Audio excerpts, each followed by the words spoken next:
Tahukah kamu perbedaan jin dan setan? Yang subscribe semoga dijauhkan dari godaan jin dan setan. Jin adalah makhluk Allah yang diciptakan dari api, memiliki kehendak bebas dan hidup bersama manusia. Sama halnya manusia, jin ada yang kafir, ada juga yang muslim. Sedangkan setan ialah sifat yang dimiliki oleh golongan jin dan manusia yang bersifat ingkar kepada Tuhannya. Jadi jin adalah golongan dari makhluk yang diciptakan oleh Allah, dan setan adalah suatu sifat yang ada pada jin dan manusia yang ingin selalu menggoda dan menjerumuskan kita untuk berbuat dosa dan maksiat. Jangan lupa like dan subscribe.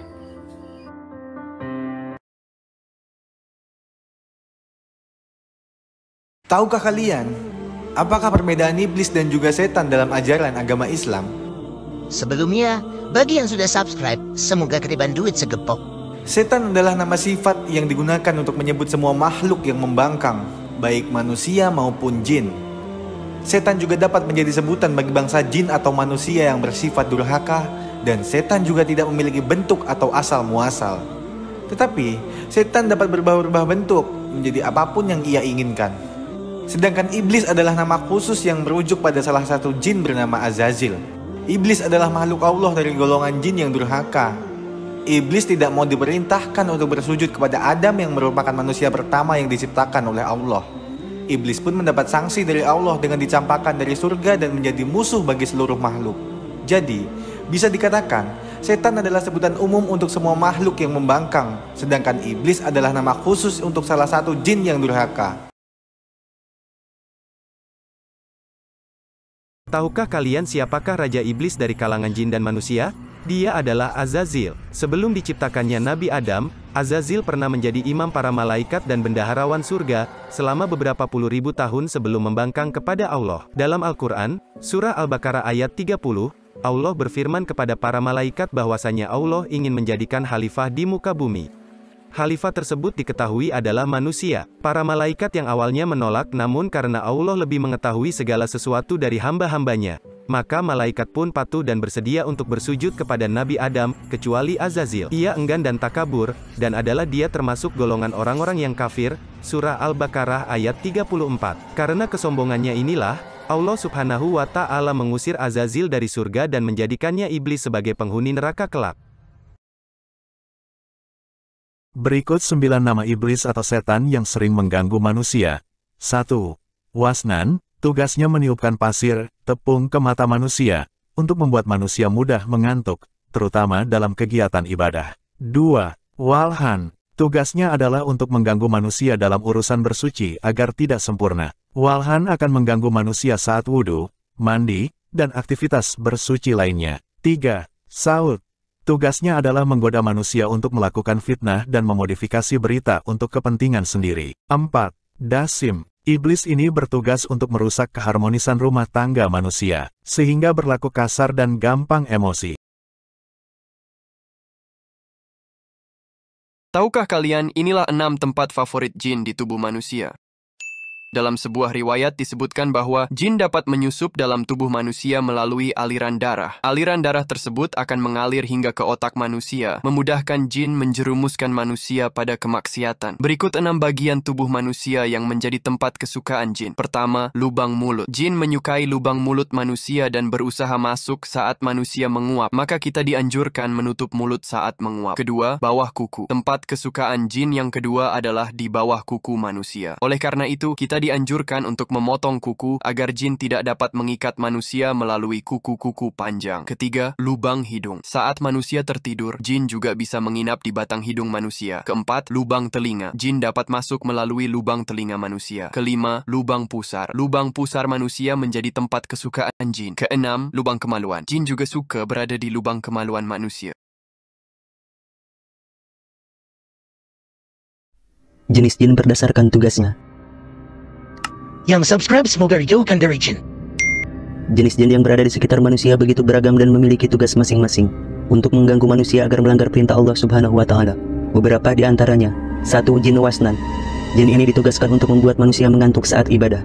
Ia memiliki kekuatan yang luar biasa. 2. Jin dasim. Tugasnya sangat disukai oleh Raja Jin, yakni membuat rumah tangga hancur dan akhirnya bercerai. Jin ini memiliki tugas lain, yaitu membuat manusia menyia-nyiakan makanan dan selalu ingin makan walaupun tidak merasa lapar. 3. Jin Khonjab. Dalam pandangan Islam, jenis jin ini diyakini dapat membuat umat muslim menunda sholat, bahkan bisa sampai meninggalkan ibadahnya. Selain itu, jin Khonjab pun dapat membuat seseorang dengan cepat melakukan tindakan buruk. 4. Jin Wahlan. Jika seseorang diliputi rasa ragu dan was-was, maka ada kemungkinan orang tersebut sedang terkena kekuatan dari jin Wahlan. Jenis jin ini biasanya suka membisikkan sesuatu yang menyebabkan rasa ragu sering muncul tiba-tiba. Semoga kita semua terhindar dari godaan segala jenis jin yang ada, dan selalu ada dalam lindungan Allah Subhanahu wa Ta'ala dalam setiap langkah kehidupan kita. Inilah 3 ruangan di dalam rumah yang disenangi oleh bangsa jin.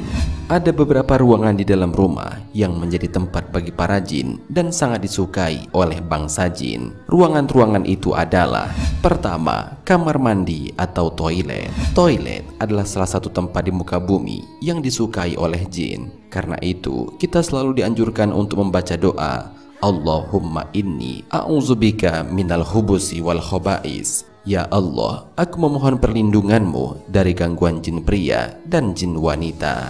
Kedua, lubang saluran air.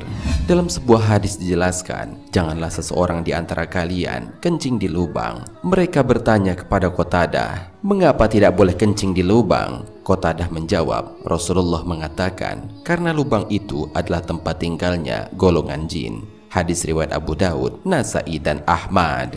Ketiga, kamar yang kosong. Inilah 4 cara ampuh menangkal santet di rumah menurut Islam. Santet atau sihir dalam Islam dapat menyerang siapa saja dan kapan saja, termasuk di rumah. Namun setiap muslim tak perlu khawatir, karena ada upaya yang bisa dilakukan sebagai cara menangkal santet. Pertama, menghidupkan rumah dengan memperbanyak membaca Al-Quran. Membaca Al-Quran di rumah dapat memberikan ketenangan dan perlindungan bagi penghuninya dari santet dan gangguan gaib lainnya. Kedua, membaca ayat kursi. Mengamalkan ayat kursi memberikan manfaat dan menangkal santet. Ayat kursi bisa jadi penangkal kesurupan, santet, sihir, dan pelet. Bacaan ayat kursi dapat dilakukan kapan saja, baik pagi maupun malam hari. Ketiga, membaca bacaan yang mengandung ayat Al-Baqarah. Keempat, membaca Al-Mu'awwidzatain. Al-Mu'awwidzatain adalah surat Al-Falaq dan An-Nas. Surat ini dapat digunakan untuk memohon perlindungan Allah. Semoga dengan melakukan upaya ini, kita dapat terhindar dari gangguan santet dan mendapatkan perlindungan Allah. Tahukah kalian 10 sifat setan dan iblis? Pertama, suka memberi janji dan angan-angan kosong. Kedua, suka mengajak manusia pada perbuatan keji. Ketiga, suka berwujud manusia. Keempat, sombong. Kelima, suka ingkar janji. Keenam, suka bertindak melampaui batas kekuasaan Allah. Ketujuh, suka dendam. Kedelapan, suka berkhianat. Kesembilan, suka mengajak pada kesesatan. Kesepuluh, malas beribadah.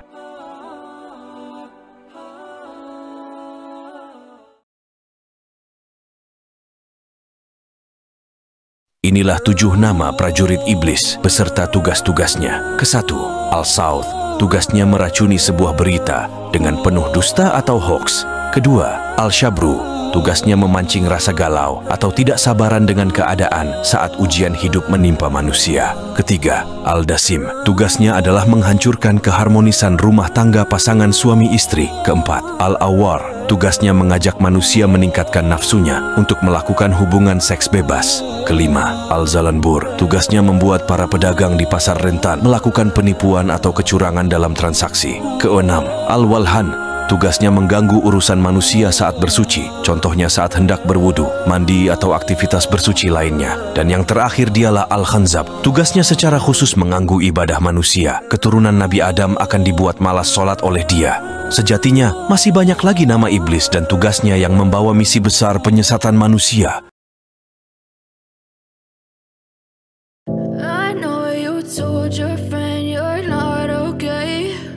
And tell me what's wrong and why you never said you felt that way. And guess you're trying to stay strong and fake a smile until I look away. But I've known you too long.